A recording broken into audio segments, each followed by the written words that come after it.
Good morning, everyone. So we are back with our flashcards. So our first flashcard is about thalassemia. So we can see two types of thalassemia, alpha and the beta. The alpha thalassemia has normal hemoglobin A2 and the beta thalassemia has increased hemoglobin A2 on hemoglobin electrophoresis. So alpha is more common in Southeast Asians and beta is more common in the Mediterranean descent. Now on beta thalassemia, on peripheral blood smear, we can also see target cells. Now common lab findings in thalassemia is hematocrit is reduced more than 28% and low MCV. Normal is around 55 to 77 micrometer cube. Disproportional increase RBC counts. Now we'll see the hemolytic anemia is characterized by increased bilirubin and increased hemoglobin in urine. Now the difference between cold agglutinin disease and the warm agglutinin disease. So cold agglutinin mainly includes IgM antibody, which is cross-reactive, and it mainly occurs with infection like mycoplasma, pneumonia, and hematologic malignancies. And in this, the complement, it coats the RBC and it subsequently lead to acrocyanosis. Warm agglutinin disease mainly occurs in SLE, CLL diseases, and drug use like trimethoprim, dapsone, nitrofurantoin. In this, main culprit is IgG, which leads to the extravascular hemolysis. And membranous glomerulonephritis, for a punchline, it's mainly occurs in hepatitis B, C, SLE, multiple myeloma, and the pathology is immune complex deposition.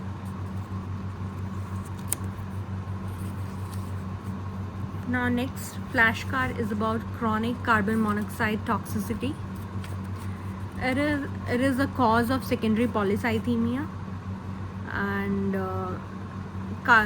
cigarette smokers have carboxyhemoglobin level around 10%, and the non-smokers have less than 3%. We diagnose it by arterial blood gas investigation.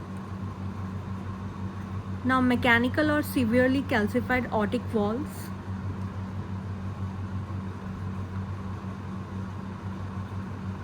Lead to hemolytic anemia due to the erythrocyte sharing with these mechanical valves.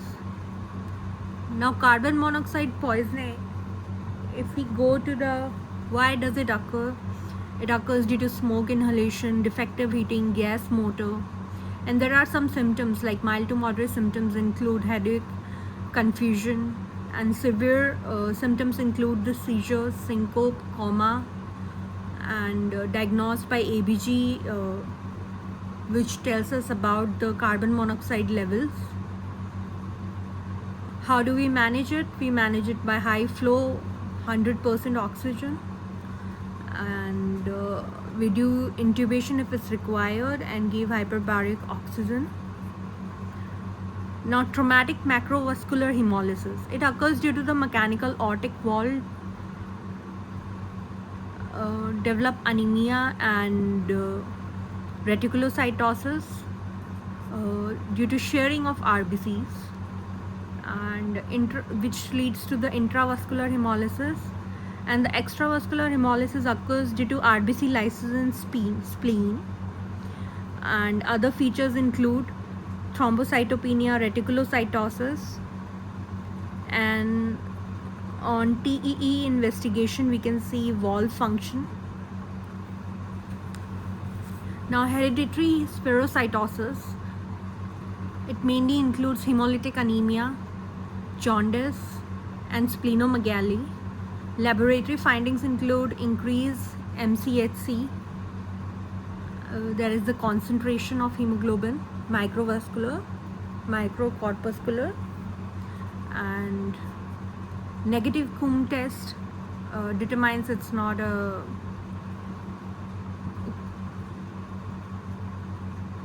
antibody mediated, and like then that is the direct agglutination test, which is negative.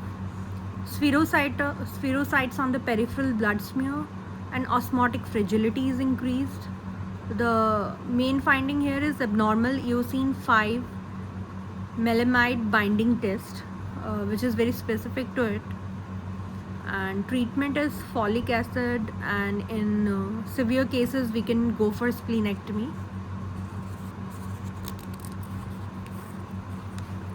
Next flashcard is about chronic myeloid leukemia. So it has some phases, 3 phases: chronic, accelerated, and blast crisis. So in chronic phases, the cell maintains its ability to differentiate into the mature myeloid cells.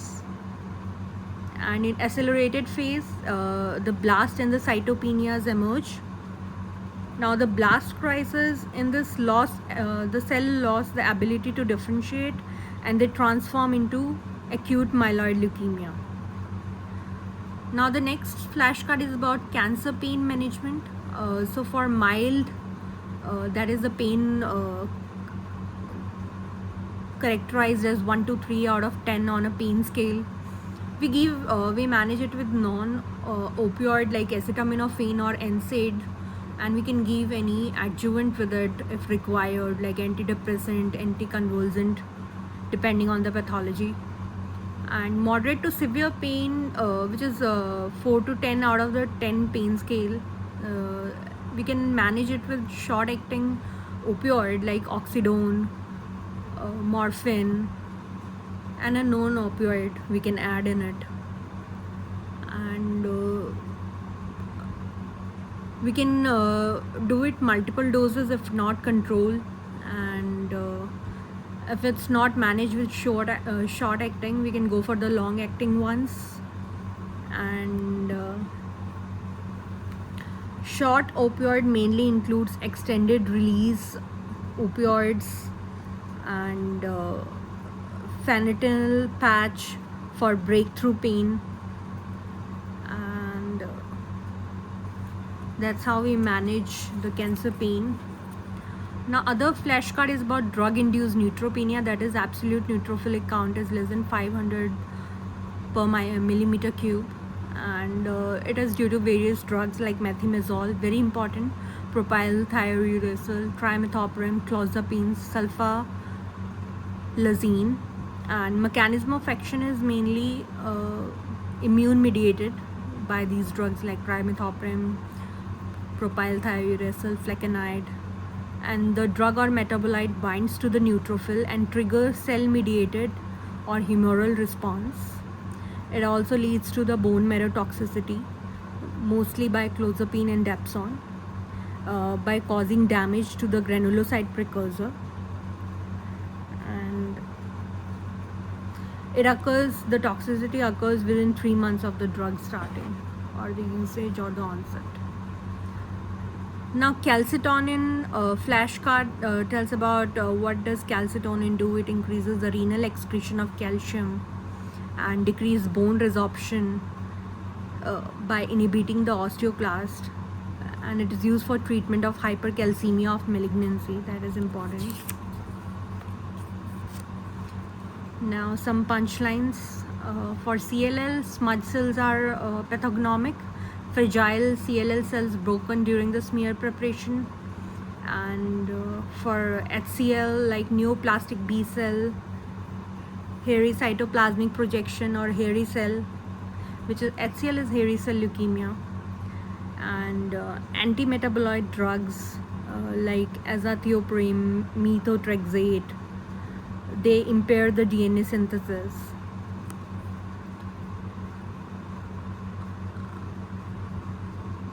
Now some important one-liners. 10% of AIDS people, they develop non-Hodgkin lymphoma linked to EBV, that is the Epstein-Barr virus, which is characterized by the diffuse lymphadenopathy, mainly the epitrochial, supraclavicular, and mediastinal lymph nodes, plus some B symptoms like night sweats, fever, and weight loss. And diagnosis is mainly by excisional lymph node biopsy. We excise the lymph node.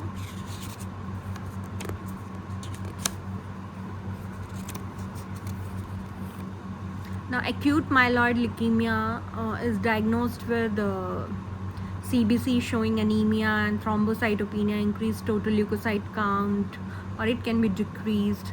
Now, lactate dehydrogenase is increased due to high cell turnover. Peripheral blood smear will show you myeloid blast cells or rods, and myeloid blast cells more than 50%. Hypercellular bone marrow on flow cytometry. We can see the markers CD3 and myeloperoxidase.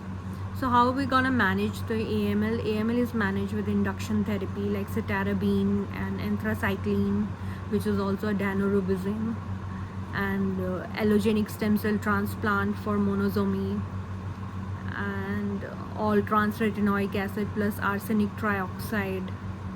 The arsenic trioxide causes apoptosis of PML RARA alpha mutation or mutated cells.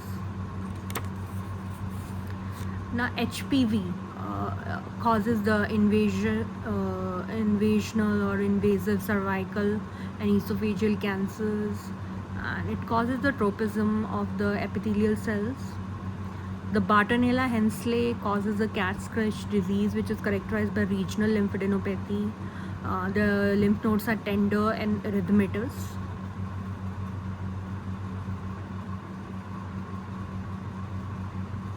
Now, acute promyelocytic leukemia is characterized by disrupted RR retinoic acid receptor alpha function, and PML RR alpha has low affinity for retinoic acid, which leads to decreased physiologic level of retinoic acid to bind PML RARA alpha. So there is no differentiation beyond the promyelocytic stage, and no differentiation, and it tends to accumulate in the bone marrow. Now, acute myeloid leukemia is most commonly adult acute leukemia. Median age is 65 years. Clonal uncontrolled myeloid precursor cells in bone marrow increase total leukocyte count, gingival hypertrophy, nodular skin lesions are present. Acute promyelocytic leukemia is disrupted retinoic acid receptor alpha with the translocation 15-17 PML RARA, which has low affinity to the retinoic acid receptor. Now, another flashcard tells about the tumor lysis syndrome. We see the calcium phosphate product, which calculated by multiplying serum calcium by phosphate. So calcium into phosphate forms calcium phosphate, and more than 70 milligram per deciliter increases the risk of calcium precipitation and subsequently acute kidney injury. Now, ionizing radiations have some biological effects. So first, free radical formation and double strand DNA breaks occur, which causes the DNA damage, and normally the DNA is repaired and tissue is reconstituted, but its failed or aberrant repair can lead to increased mutations. Now, Hodgkin's lymphoma is characterized by mediastinal mass, pancytopenia, and increase in lactate dehydrogenase.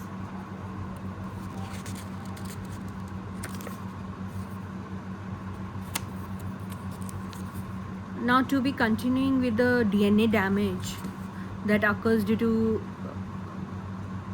ionizing radiations, if it is failed or aberrant repair, so two things happen. Inhibition of cell division leads to cell death and inflammatory response, and which lead to tissue reaction. It happens within 90 days, that characterized by erythema, sterility, hair loss, skin desquamation, and late tissue reaction, which is characterized by fibrosis, necrosis, and vascular abnormality. Now, it can also lead to senescence, genomic instability, aberrations, mutations, which can subsequently lead to carcinogenesis and teratogenesis. Now, other flashcard telling about the ECG changes and tumor lysis syndrome. that is peak T waves and wide QRS complexes, ventricular arrhythmias and asystole, and hypocalcemia predisposed to the QT interval prolongation. Hypocalcemia occurs in tumor lysis syndrome, which leads to QT interval prolongation and torsades de pointes and subsequent arrhythmias. Now, to be telling about hyperviscosity syndrome, that is Waldenstrom macroglobulinemia, differentiating it from multiple myeloma. Now, it is characterized by IgM monoclonal antibody, whereas multiple myeloma is characterized by IgG, IgA, light chains. And peripheral smear of Waldenstrom will show Rayleigh formation, that is various RBC cells stacked together. They appear stacked together. And in multiple myeloma, we'll see the same finding. The bone marrow biopsy show the clonal B cells, more than 10% clonal B cells in Waldenstrom, and in multiple myeloma we see the plasma cells, the clonal plasma cells, more than 10%. So it leads to Waldenstrom subsequently leads to hyperviscosity syndrome, neuropathy, bleeding, lymphadenopathy. In multiple myeloma, we see the osteolytic lesions or fractures, anemia, and we see hypercalcemia, we see renal failure. So Waldenstrom syndrome, mainly gamma gap is there, and sausage like retinal veins. And how we gonna manage the tumor lysis syndrome? This is another flashcard. Renal perfusion is optimized via aggressive intravenous fluids to maintain glomerular filtration rate and urine output. We're gonna give some loop diuretics too, and uric acid is decreased by rasburicase, allopurinol for xanthosine oxidase inhibitor. And to be noting, we should avoid rasburicase in G6PD, that is glucose phosphate dehydrogenase deficiency people, due to risk of hemolysis. Now, differentiating between a leukemoid reaction and a chronic myeloid leukemia. So leukemoid reaction has more than 50,000 of leukocyte count, TLC will be there, and in CML it will be more than 1 lakh. Leukemoid is mainly due to severe infection, lab score is high, that is leukocyte alkaline phosphatase. It is released by the mature leukocytes. Of course, it will be high in leukemoid reaction. But since in CML they are not mature, they are immature and they are large in number, the lab score is very low. Neutrophil precursor in leukemoid reaction will be more on metamyelocytes, more on the mature side, and in CML it will be more myelocyte, and there will be absolute basophilia present in CML. Now CLL, we can see Western in old people most commonly. Now monoclonal B cell lymphocytosis occurs in 10% of patients with age more than 60 years which progress to the CLL, and which is more than equal to 5,000 cells per microliter of monoclonal B lymphocytes. Lymphocyte accumulate in the bone, in the cells of the bone marrow and lymph nodes. Now again, tumor lysis syndrome, we can see uric acid is increased more than 8 mg per deciliter, hyperkalemia more than 6 millimole per liter, phosphate more than 4.5 milligram per deciliter, calcium is decreased, that is less than 7 milligram per deciliter, and clinically we see acute kidney injury, cardiac arrhythmias and seizures. So the diagnosis is mainly made with the laborating findings with more than equal to 1 of the above findings and clinical findings. Now, Parkland formula is appropriate fluid resuscitation, and the formula is fluid replacement 4 ml into total burn surface area into body weight This formula has to be kept in mind in especially surgery with a burn patient to determine the fluid replacement that has to be done.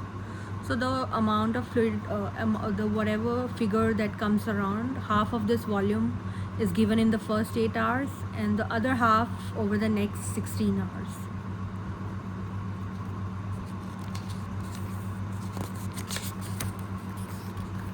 Now the next flashcard is about tumor lysis syndrome management in severe disease. So we have in severe disease we have to go for short-term hemodialysis with calcium phosphate product more than 70 mg per deciliter, symptomatic hypocalcemia, or there is persistent hyperkalemia or oliguria or anuria. So in these 4 cases we'll go for hemodialysis in TLS. And what are the prophylactic measures that can be taken for TLS to avoid it? We can properly hydrate the patient with IV fluids 24 to 48 hours before receiving the cytotoxic therapy with target urine output of 80 to 100 ml per hour.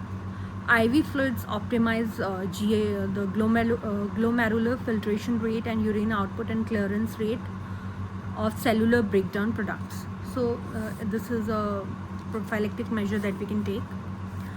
Now next flashcard is about vitamin B12 deficiency, which is characterized by hypersegmented neutrophils seen on the peripheral blood smear, and in very severe cases it can lead to subacute combined degeneration of dorsal column. And since dorsal column is affected, so vibration, sensation, proprioception, and gait ataxia can occur, and it can also lead to lateral corticospinal tract being affected, that leads to Babinski and the hyperreflexia. Now another small point around the management of acute promyelocytic leukemia. All trans-retinoic acid promotes the differentiation of atypical promyelocytes. So these are you must have noticed that there are the difference between every flashcard is very different, every line sometimes is very different. So these are just the pointers or the important thing that you have to keep in mind, one pointers or the direct questions or some important criterias. So don't try to find a link between all of this. They are individual and they are all very important. So let's go with this. Let's go on to the next flashcard, dermatomyositis, which is inflammatory myopathy associated with solid tumors, cervical, lung, ovary, gastric, and pancreatic cancer. Now lymphomas, if we come to, so lymphoid neoplasms arising from a cell committed to B, T, or natural killer cells. It present as a mass within the lymphoid tissue like lymph node or thymus. And Hodgkin's lymphoma originates from the mature B cells and it presents with the lymphadenopathy. If we see for acute promyelocytic leukemia, we see translocation 15, chromosome 15 and 17, which involves a PML-RARA. The PML-RARA alpha oncoprotein leads to the myeloid differentiation to be inhibited. And this retinoic acid receptor alpha is nuclear receptor involved in myeloid differentiation. So of course, if it's being mutated and it's inhibited, and PML leads to fusion form receptors with dominant negative activity, so that it inhibits the RAR alpha when it combines together. So that's how the combination occurs, and the combination leads to inhibition of the myeloid differentiation, and that's how it's affecting the body. I'm sorry for this disturbance. Now Burkitt lymphoma is translocation on chromosome 814 involving the MYC and immunoglobulin H gene, and BCR-ABL1 oncoprotein that finally is the combination. Now Burkitt's lymphoma is translocation, we just said 8 and 14 with MYC and IGH. So MYC leads to MYC overexpression occurs, so there is uncontrolled cell growth. So normally MYC alone regulates the cell growth, and the IGH immunoglobulin is a heavy chain which has high expression in B cells, and so when they combine, so it leads to uncontrolled growth of the MYC. And CML, it's translocation between 9 and 22 chromosome ABL1, which is non-receptor tyrosine kinase, and BCR is on another. BCR is another which leads to the ABL BCR fusion together, and the fusion together leads to the uncontrolled tyrosine kinase activity and proliferation, and subsequent the uncontrolled cancerous growth. Now the next is follicular lymphoma. It causes translocation between 14 and 18. It involves immunoglobulin H and BCL2, and which leads to BCL2 overexpression. And we all know BCL2 is anti-apoptotic gene, so it evades the apoptosis process. And next point is that the spontaneous splenic rupture can occur in myelofibrosis and splenic lymphoma. This is an important punchline. Like sometimes they put it in a question, in exceptions or any kind of question they can frame into where does the spontaneous splenic rupture occur. So we all know myelofibrosis, also it can occur in the splenic lymphoma. So the next lymphoma is mantle cell lymphoma, and it is translocation 11-14 between CCND1 and IGH, and it leads to cyclin D overexpression. In lymph nodes, we see B cell are exposed to antigen, and they undergo somatic hypermutation and class switching in germinal centers. So in Hodgkin lymphoma, germinal centers or post-germinal centers.